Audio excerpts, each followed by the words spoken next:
So hello everybody, how you all are doing? I hope everything is okay and you all are doing well. I hope everyone enjoyed Holi as much as I did. So in previous video we have discussed about sim8085. This is online simulation tool which helps you simulate microprogramming instruction without any physical kit or without any physical hardware, right? So previously you have learned about it, and today we are going to discuss about one of the programs, one or two programs related to this environment only. So if you are new to sim 8085 and you want to learn more about this environment, you can learn about it. The video which I have made for introducing you to this environment will be flashing on the top right hand side corner of your screen in the I button. Just click on it and it will take you there. And those who are already familiar, let's see today's practical.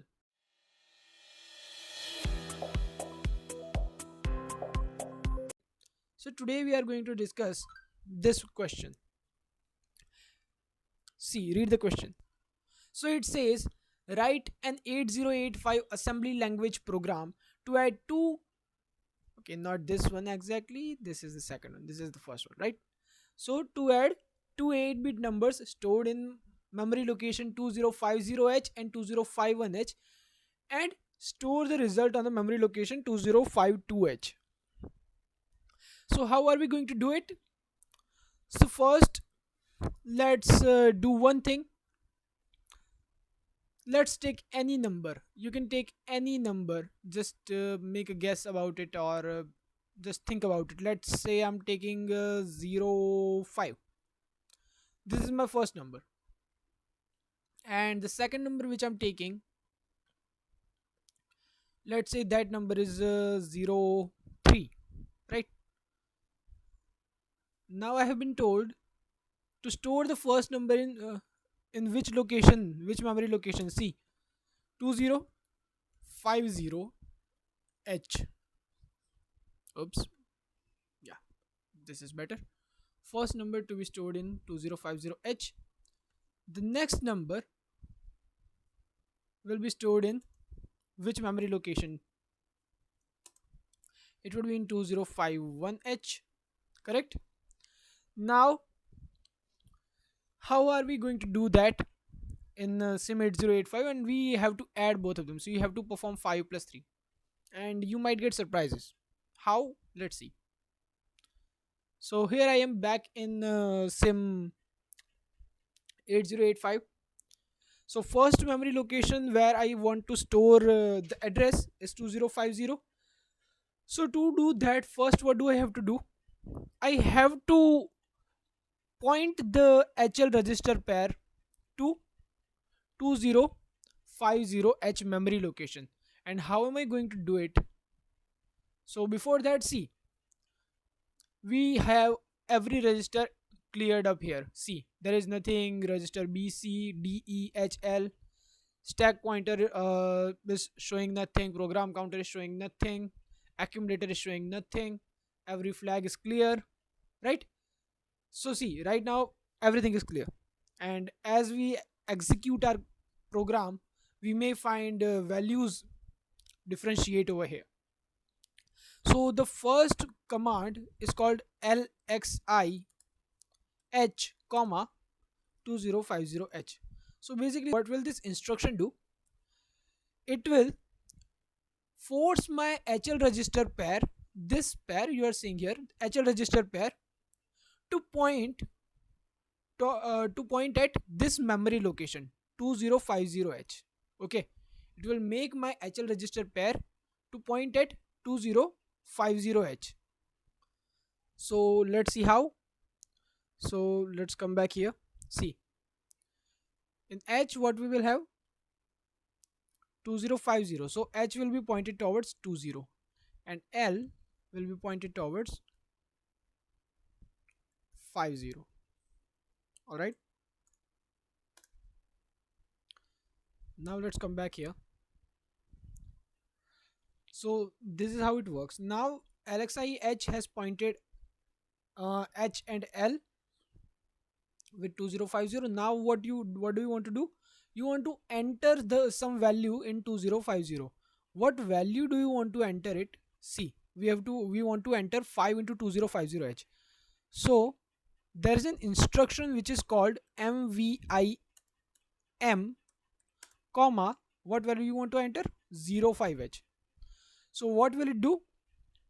It will enter the value 05H into the memory location which was pointed by HL register pair. Okay, or pointed previously. See what value is pointed previously? 2050. So it will enter 05 into 2050H. Understood? Now what do I want to do? Now I want to enter 03 in 2051H. 03 in 2051H. So how am I going to do it? Same way as I did this time, right? LXI H, comma 2051H this time, because this time I which memory location I want to point? C, 2051, and the content which I want to enter in 2051, it will be 03. So we are going to write MVI M comma 03H. Okay, now you have entered both the values. Now you want to sum them, you want to add both of them together, but always remember there is no such instruction which adds two memory location directly. There is no such instruction which will add two memory locations directly. So what do you have to do? And always remember, every arithmetic operation, be it addition, subtraction, multiplication, almost every arithmetic operation will take place in accumulator register. So in order to make your in order to run your program, what do you have to do? One of your values must be in accumulator register, and the other value can be in memory, but it is better if you load it in one of these register: B, C, D, E, H, L, or SP. Sorry, not SP. B, C, or D, E, or H, L. One of these 6 registers. So it would be better. So let's say, where do I want to send them? So as I've sent them here, what I'm going to do, this 05, I want to send this 05 to B register, but there is no direct way from which you can send this 05 from 2050 to B. So what will you do? You will first send it to the accumulator, and then you will send it to register B. Okay, and the 2051, remember I've told you we have to store one of these values to accumulator. So I will be moving this 2051H into accumulator and 2050H into B register. But how will I go it? From 2050H I will be storing it to accumulator.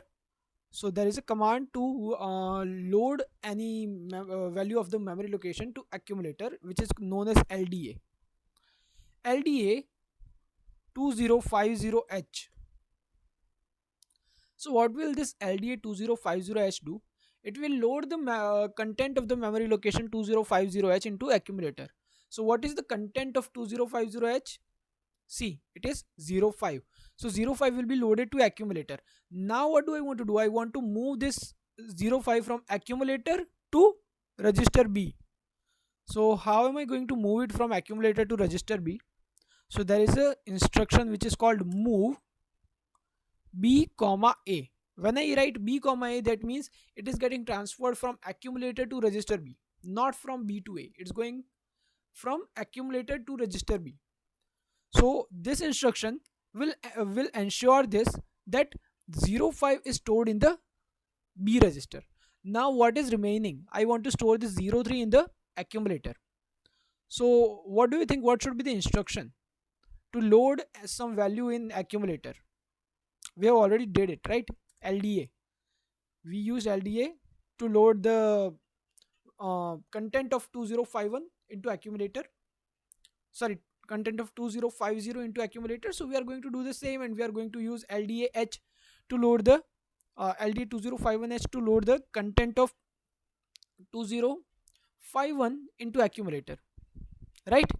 So now both of the values have been loaded, right? 05 and 03 are right where we wanted them to be. So now all is remaining is addition, right? And remember, I've told you one of the value should be or must be remain in accumulator, and another one can be in any register. Now what you have to do, you simply have to write the add instruction.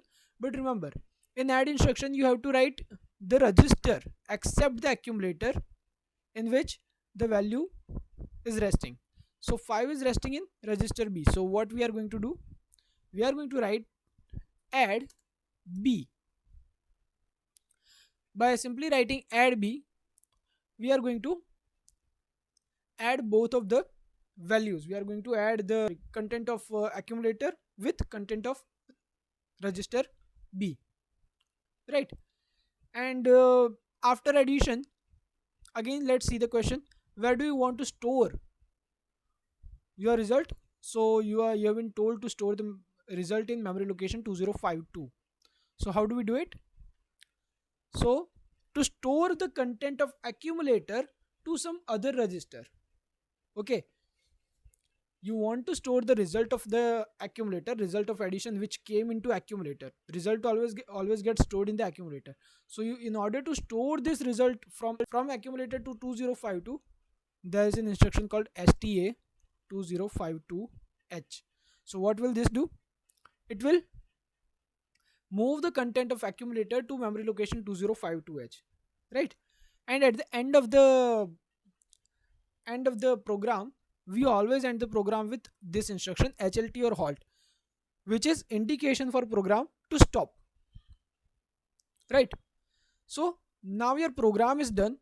What you are going to do, you have to first compile it, right? Now see here, your code has been compiled and loaded to memory location what, 0800. Now you need to execute it to see the result. So program is loaded to 0800. So now see, the program counter has been changed first, right? The memory location to which my program is getting loaded will always be 800 for sim 8085. Now the program has been compiled. Now what do you have to do? You have to run it, right? So this is run button. You can run every instruction at once, or this is run one instruction at a time. So for the people who are new to programming, I recommend use run one instruction at a time, so that if you come across any error, you can rectify it, you can identify it, and then you can rectify it. So let's run every instruction one by one. First we will be executing LXIS 2050. Okay, before that, you are operating in memory location 2050. So change the memory view from, see here, it is indicating 000h, 0000, then we have 0001 matrix. I think you got the idea. So enter 2000 and then execute it one by one. So see, 2050 executed, nothing is changing here. Keep your eye on the memory view over here, right? So now see, as soon as I executed mv8 05, this 05 got loaded in 2050, correct? 05 got loaded in 2050. After when I execute this 2051 mvi03, so this 03 got loaded in 2051. See, 2051.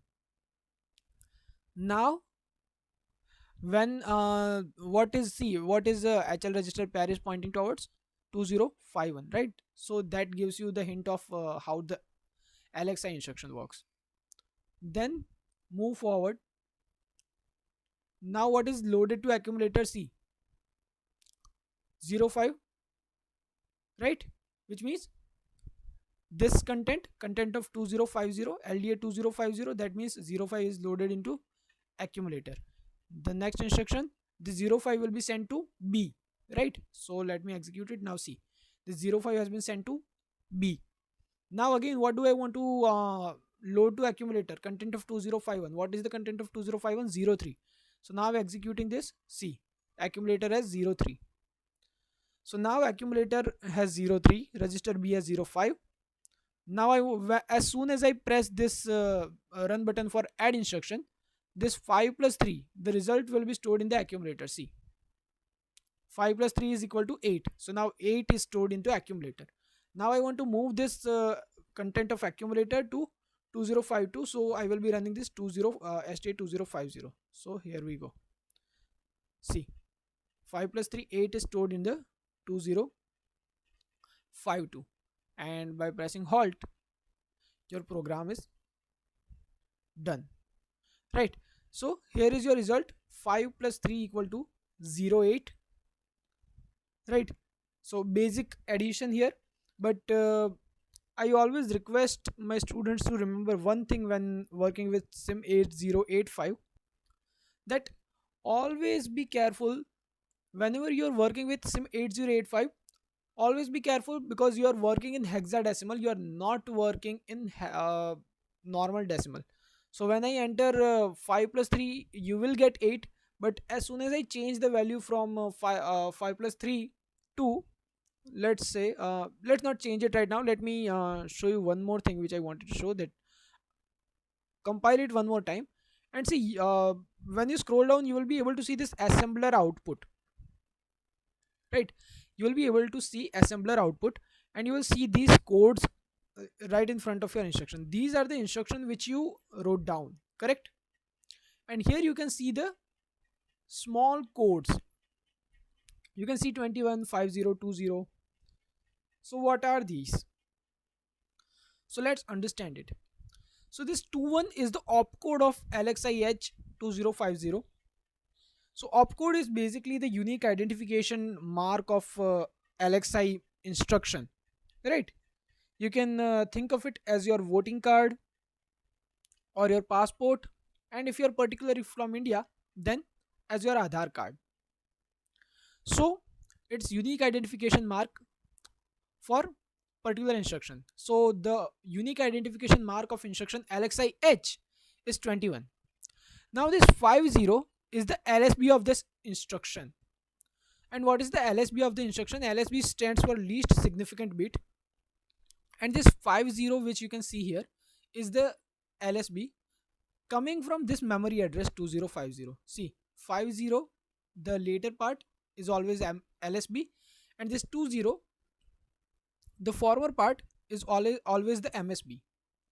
Similarly, the opcode for MVI instruction is 36, as you can see here, and this 05 will be the LSB, and here you don't have the MSB, so there will be no MSB. Same ways, because you are using the LXI instruction one more time, then opcode will remain same, 21. But this time, see, LSB has been changed from 50 to 51 because of this instruction 2051, and this 20 will remain same. Same ways, MVI 36 and 03 for this.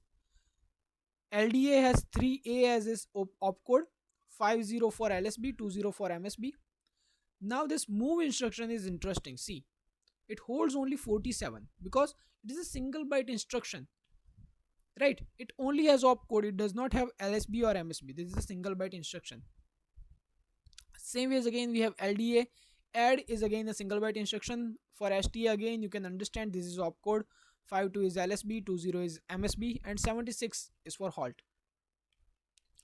Now interesting thing is, see, when did your whenever you executed your program counter was showing 800.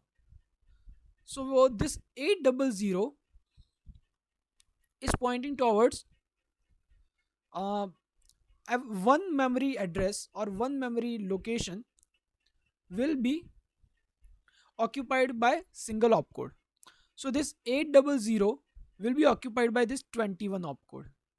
The next memory location, right, 0801 will be occupied by 50. 0802 will be occupied by 20. Similarly, 03 for 36, 04 for 5, 05 for 21, 06 for 51, 07 for 20, 08 for 36, 09 for 03. Similarly, it will go as far as this. Now you can count how many opcodes we have occupied. See, one, now total number of opcodes. Okay, 1 2 3 4 5 6 7 8 9 10 11 12 13 14 15 16 17 18 19 20 21 22. Total 22 opcodes. Now let me execute it all once. See, right now program counter is pointing towards 800. As soon as I run it, see where is it pointing? 816. Now count from 800 to 22 in hexadecimal. Remember what happens in hexadecimal? After 9 we get A, B, C, D, E, F and then 10. So if you count it like that, then this 16 will be 22. That means your program counter has moved 22 memory locations. Every single opcode occupies one memory location. This is how you can calculate how many bits or bytes your program occupies. So we are going to keep this lecture till here only. In the next class we will see a little bit advanced, or may I say intermediate stage of this instruction only. And in the further class we will see advanced version of this instruction only, in which we will learn which flags will be affected and how they will be affected. See, right now there is no flag which is being affected. So in next class we will see how the flags will be affected, because right now we are simply taking small numbers, but when we go in big numbers there will be flags coming into the picture. One more thing that I was showing you, that always be careful about the hexadecimal thing, because it's going from 5 plus 3 getting 8. What if I enter 5 plus 8? Let's see. Correct. So let me stop this and let me clear it out. Now I can run everything at once. See, 5 plus 8 I'm getting D, right? So 5 plus 8 I'm getting C, 0D, right? So where does this 0D comes from? So this is going in hexadecimal. You can see here how does hexadecimal system works. See, when you add 8 into 5, see, you have here we have hexadecimal numbers. This is 8. When you add 5 in it, 1 2 3 4 5, what you are getting? C, you will be getting D. And decimal to hex, decimal to binary is given in this table here. If you want the table, I will provide the link of this table in the description. Also you can check out from hex calculator here. Just go into the Google, write hex calculator, or I will provide the link of the hex calculator in the description as well. You can check out from there. So again, write 5 plus, what do you want to add? 8, and check the result. See, it is giving you the result in the hexadecimal and decimal. So 5 plus 8 is D, and in decimal it is 13. So you can verify your result. If 5 plus 8 is D, that means your simulation is correct. So I will be seeing you next time with a little bit intermediate or advanced version of this instruction. Until then, take care and be safe. Goodbye for now. Thank you very much for listening.